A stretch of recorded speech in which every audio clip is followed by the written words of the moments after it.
views and opinions expressed in this program are those of the participants and do not necessarily reflect the views of BronxNet or the program underwriters.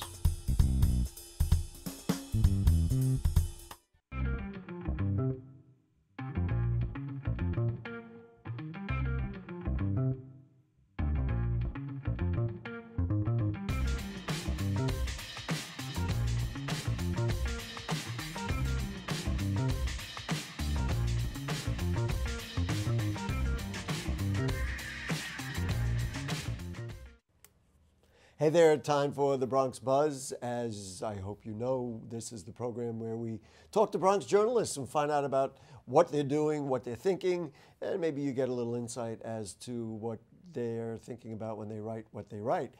Today we really are going to do something different because we all know that there are the devastation in Mexico and the devastation in Puerto Rico is frankly unspeakable. And we are thrilled that at this very moment on the telephone with us is the great Sonia Valentin from WAPA TV, WAPA America, and she also hosts Juntos en la Mañana in Puerto Rico. Sonia, thank you for taking a few moments to be with us. We really appreciate your time. Well, it's my pleasure to be with you, and actually, you said right the name of the show. That was good. All right. Well, you know, I'm a Bronx guy, and so there's a little Spanish in me, one way or the other. That's great. That's great. Nonetheless, why don't we just find out, like, what's outside your window now? What do you see every day? Give us just a picture of what's going on. All right. Right now, I'm at the station.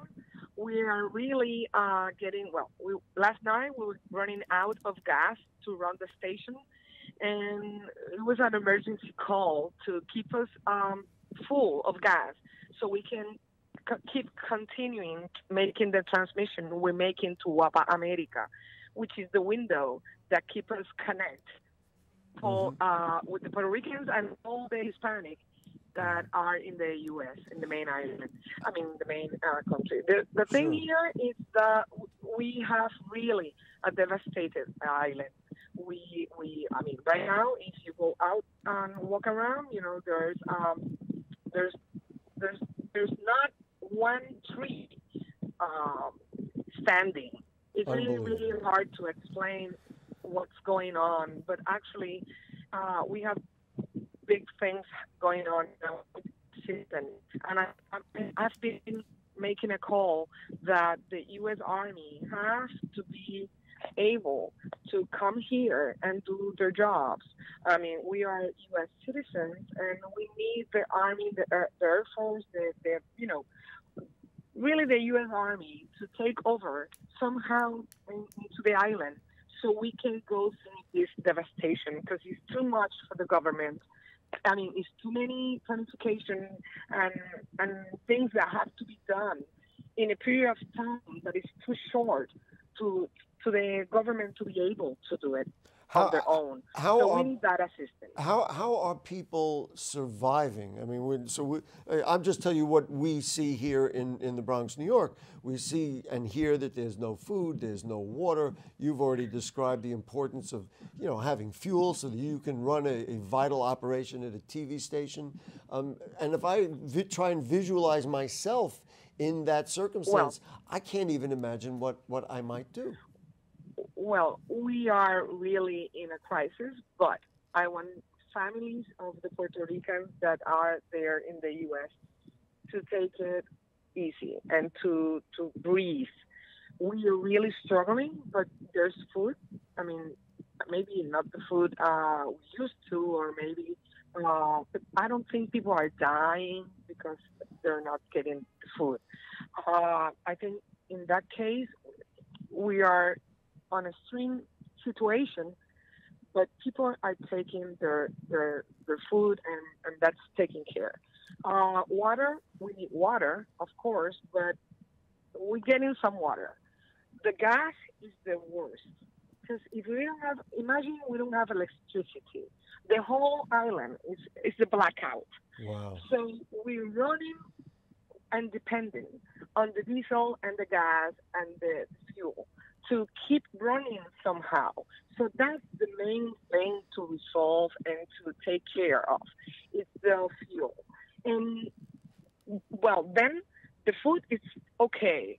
And water, we need more water. We're surviving. I mean, we are on survivor's mode.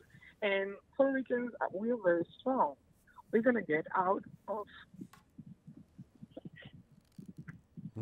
I'm sorry. This is very hard. I understand, Sonia, and I do But appreciate your time. we're going to get out of here and we're going to get through this with the power in ourselves. So I'm sure that the people there, the Hispanic that are listening to you, the Puerto Rican that are listening to you, we need movement to the Congress. We need people to go to the Congress and, to raise their voices and really, really ask for help from the U.S. There's coming some help, but it's too slow. I mean, there's too many papers and too many things to do that we don't need to do at this point. We need to make the assistance get to the people. Sonia, I want to expand your plea because this should not be limited to, and we of course have the largest Puerto Rican population in the United States here in the Bronx, New York, but this should not be limited to Puerto Rican people. I mean, I'm not Puerto Rican, and I'm certainly I'm doing what I can right now, but also we'll make donations. This is about all of us. These are about Americans, and if it happened in, God forbid, in Texas or Louisiana or Florida, we would all contribute, and there's no reason that it has to be limited to that. I want to ask you about the short and long term. Obviously, the short term is to try and get enough food and you say fuel and make sure people can survive. Is there even a discussion now about rebuilding, or are we so focused on the short term that those vital long-term things are just going to have to wait till we can get everything stabilized? Yeah. I mean, we're not thinking, we day by day. When you get up in the morning, all of us, we're doing things one thing at a day. It's today. What's my major point? What do I have to do to survive? Okay, today it's gas, and tomorrow I need more food, and tomorrow and the next day I need water, and we're focusing all of us in one thing at a time, and I don't think the government or the people are thinking right now about long-term situations. Right now, we're trying to survive the crisis, day to day, and we're doing it, and we're getting some help, and we're thankful for that. But the help is really slow, and it's the papers and the bureaucracy and all that stuff that they have to fill to come into the island. And that's what I'm asking. I'm asking to the government, the U.S. government, to really help us support with support and faster. Sonia, I have great, I've been in media for a very long time, and I have great understanding of the responsibility that you and I have as media professionals. So you do your job every day, but I know that you have a life and you have a family and you have a home. Has it been difficult for you personally to do, because this job is important, but I'm sure you have other needs, personal needs that you've had to address as well? Of course. That's why I was broken a minute ago. Yes, I mean, it's really hard. It's going back like 1940s. Wow. I was not born there, and it's really, really hard to deal with it. And I have a family. My family is all across the island. I can talk to them. In order for me to know if my brother talked to my mom, I have to take the car, make the road, and get there like an hour away. Wow. And you don't have the gas to do it. I mean, goodness gracious. Right. Sonia, we're just about out of time. I just, one final word, and it'll break me up too. Talk to me about the spirit of the Puerto Rican people and what it will take for them to get together and get through this. We're going to get through this. Well, I'm sure of that. We have a very strong spirit. We're a very strong country. We have the inner power in ourselves, and we're going to get through this. I'm sure of that. Right now, I look through the window, and it's devastation. Wow. But I'm sure that we're going to get out and work together and get through this crisis as soon as we can. And with the help of the people that are listening to you and the people who are listening around the world, we're going to make it. Great. Sonia, God bless. We love you here in New York, and we hope one day we'll be able to say, oh, wow, everything worked out great, and we'll invite you up here to the BX, and you can say hello personally. Wouldn't that be a nice day? Yes. You just take care of yourself and stay in touch. Yep. Thank you. Okay. Bye-bye. We'll take a short break, and we'll be back with more on the Bronx Buzz right after this. 1 in 6 seniors faces the threat of hunger, and millions more live in isolation. America, let's do lunch. Drop off a hot meal and say a quick hello. Volunteer for Meals on Wheels by donating your lunch break at americaletsdolunch.org. Back with you on the Bronx Buzz, and we are joined now by Michelle Daniels, who is the founder of the Bronx Rocks. Now that's R-O-X, rocks as in rocks. Hi, Michelle. Nice to have you with us on the program. Good afternoon. Nice to be here. Michelle, before we get into, and we're going to talk about collecting goods and all those kinds of things for Puerto Rico and Mexico, just talk to me about who is the Bronx Rocks? It's pretty simple, actually, Gary. The Bronx Rocks was created to highlight all the positive things happening in the Bronx and hopefully to erase some of the negative stereotypes, long-held stereotypes that people see about the Bronx. So, highlight all the positive things, lend a helping hand, do community service, and we have a great line of apparel with an awesome logo to go with it. What kinds of activities do you do that reflect that philosophy? We have organized a few community day paintovers. We've had volunteers join us to come and paint unsightly graffiti on walls, public property. We go around identifying areas that need paint over, and we organize these events. My sense is those events have value, but part of the value is the kind of the larger picture, and that is getting people to be engaged in their community, realizing that if there's something they don't like, they are empowered to change it. And frankly, that's what I admire about you and about what you've been doing with the Bronx Rocks. I just think it's fantastic. Thank you. Absolutely. And for example, there's a huge sinkhole on Walton Avenue, big enough for a child to fall into. So the Bronx Rocks highlighted that on recently in the media, and DOT and DEP contacted me. They came out and they said, well, we agree it needs to be fixed. So they filled in the sinkhole temporarily, and they'll do some extra work to make sure that the road is structurally sound. It really, to me, speaks of the best of the Bronx, and also provides a perfect example to people that you and me and, of course, Michelle can actually make changes in our communities. You just have to get it together and do it. That is the attitude. So along with that same spirit, you are putting together a kind of a donation program for the people of Puerto Rico and Mexico. That's correct. It's actually, we're piggybacking on the New York Hispanic Clergy Organization food clothing drive together with Ruben Diaz's office. We understand that not everyone can make it to their one location that they're setting up this Saturday. So the Bronx Rocks, together with Bronx Terminal Market Related, have set up 3 locations in the Bronx. So to make it easier for people to drop off any items that they would like to donate. All right, we're going to list the items that you might be looking for, but why don't you start by telling us what are those 3 locations? And actually, while you do that, I'm going to take a pencil and write them down, and I want people who are watching to do the same thing. So where can they make those donations? Okay, the first one is at Bronx Terminal Market Command Center. Mm-hmm. Is that right under the highway there? It's right on River Avenue near the mall. Okay, right. With the Gateway Mall. Right. So there's the garage. I believe it's in the lower level garage where the command center is. They can drop off items there. Also, there's a location at 811 Walton Avenue. Okay. They'll have to email info@the Bronx first before they arrive here so we can let them in. Info at the Bronx. The Bronx Rocks, At ROX. the Bronx ROX. Okay.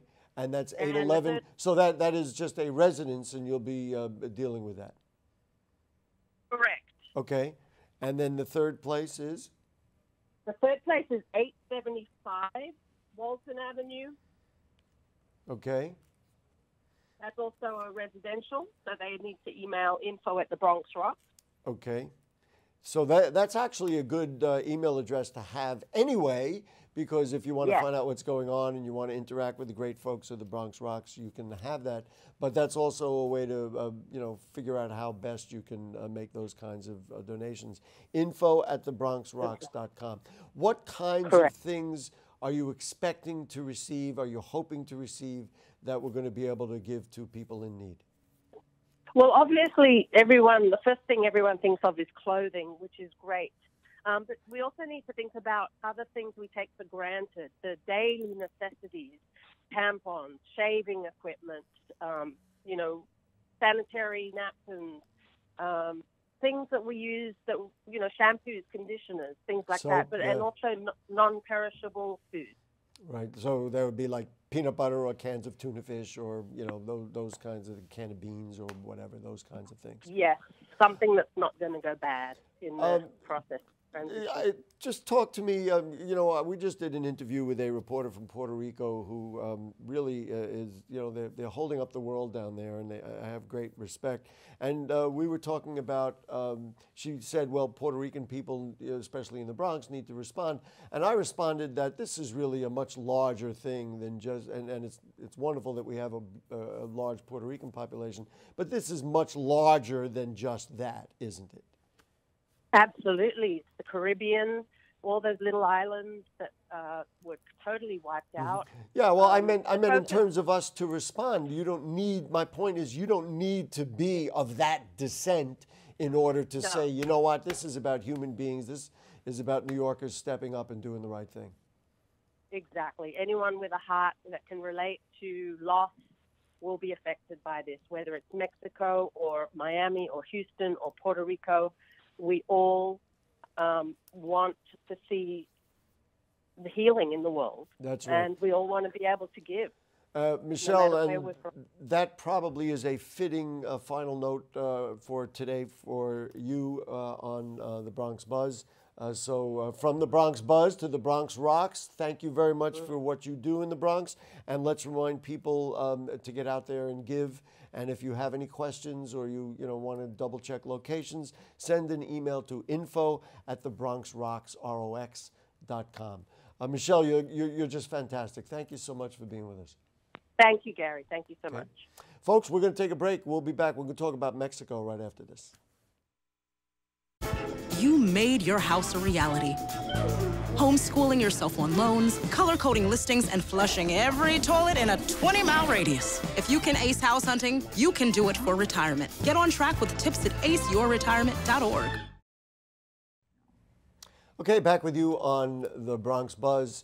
We've had a very compelling show so far talking about people in need in Puerto Rico, some of the donations that the people in the Bronx will be able to make on their behalf, the people in Puerto Rico and in Mexico. And right now, we are on the telephone with Patricia, who is with a representative with Hoy por Mexico. And Patricia, thank you so much for joining us today. I know you're joined with somebody else we're going to introduce in a moment, but we appreciate your time today. Everything going all right over there? Yes, thank you, Gary, for inviting us, and thank you for being here with us. We feel connected, and it's really important for us right now. Tell me what you see outside your window. What's going on? What city are you in? Are you in Mexico City? Yes, we are in Mexico City, and right now we are finishing work to save the rest of the people that are in the places that have been destroyed. Mm-hmm. And right now we are starting to plan. Well, we're starting to work actually in collecting money and things for the reconstruction of our country. There are thousands and thousands of families that have been left with nothing. And So what that's are what's been those happening. what are those people doing right now? I mean, they simply living on the street? Is there any accommodation? Talk to me about survival. Is really what we're talking about. Yes, there are so many people that we have people actually in camps, in parks, and we have some places that have been prepared to receive people with, mattresses and food. And then we have some churches that have been receiving people. And then we have people that have been opening their houses to families, which is great. And yeah, there are so many people that everyone has to help. And right now we are focusing on helping the most needed that are in camps and sites not protected I'm going and to ask. without infrastructure. I'm going to ask you a similar question to what I asked a representative, a media representative we spoke to in Puerto Rico. The obvious need is immediate because we need to get food and supplies and sustenance for the people who are, there in need right now. Is there any chance to take a step back and look at the long term and talk about rebuilding, or is the need so great that you can't even think about trying to put things back together? You're just trying to get people, frankly, to the next day. No, we are totally conscious that we need to plan that, and we already have teams of architects doing reconstruction plans, intelligent and sustainable reconstruction plans, and we have also companies that are willing to help providing materials, and we are making a very detailed informed like a report about how many people are in the streets and what they need, what they have, and what they're lacking of. So yes, we are working right now in a long-term plan, and yes, we're doing it. We have to do Great. it right now. So along with you, I understand, is the president of Rescue International, Topo, and it is Mr. Luis Alba. You're going to translate for him. So my question for him is, and they work in these kinds of rescue missions all over the world, could he compare what he sees now in Mexico City to anything else that he's seen around the world? Where does this kind of fall in his vision? Pues es diferente a lo que hemos visto en otras partes del mundo. It's different from what they have seen in other parts of the world. Principalmente porque ahora nos pegó en el corazón de la ciudad y es nuestra gente. Mainly because this hit the heart of our country, and this is our people. El número de víctimas no es tan grande como en Haití, por ejemplo. The number of victims is not as great as in Haiti, for example. Pero en este caso es nuestra sangre. But in this case, this is our blood. This is our people. And so there is a real sense of compulsion that they really want to help. What are the things, Senor Alba, what are the things that you could ask the people in the Bronx and in New York that they could donate that would be particularly useful at this time? Pues que sigan ayudando a las fundaciones, a las personas que están reconstruyendo, que están mandando alimento, están mandando pues todo tipo de ayuda. To keep on working and helping to fund organizations that are actively helping people that are rescuing and are rebuilding, and with these plans of rebuild of the country. There are many, many organizations. We are here gathered around, I am representing now today Hoy por Mexico, and we are about 1,500, 2,000 people, organizations, companies that are not, they do not want recognition, they just want to help. So if you guys over there can look and just Google how to help Mexico and just investigate. There are many, many organizations that are gathering money and things. Sure. And you need to choose what you want to help, and we can surely help to choose as well if Right. you want. I mean, the borough president of the Bronx yesterday put out a long list, and so anybody can easily find that. Senor Alba, last question for you.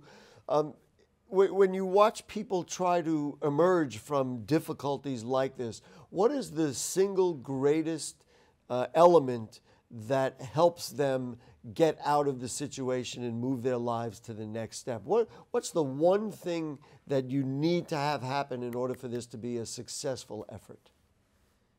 Ahora sí no entendí lo último.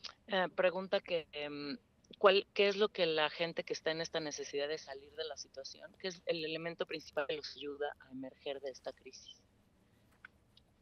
Pues yo creo que la solidaridad mostrada por toda la gente en la ciudad, todas las organizaciones, no solo organizaciones, la comunidad que a través de redes sociales se organizó mucho más rápido y mucho más eficaz que el propio gobierno.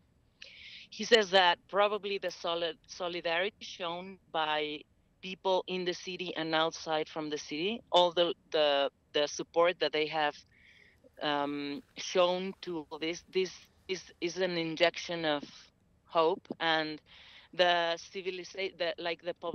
population that just got organized, like citizens just organizing things and going outside to help their brothers and sisters Mexican here in Mexico. So that would be, social media has been really, really important, and showing that support is a very important element. Well, gracias, Senor Alba, for your time. And for you, Patricia, one of the things I want to ask about, and that is, again, similar to what I had asked someone in Puerto Rico, what is the mood of the people now? Are they depressed? I mean, do they feel like they're working together? Just characterize what the mood is in Mexico City of people who are working so hard and also those who are struggling to survive.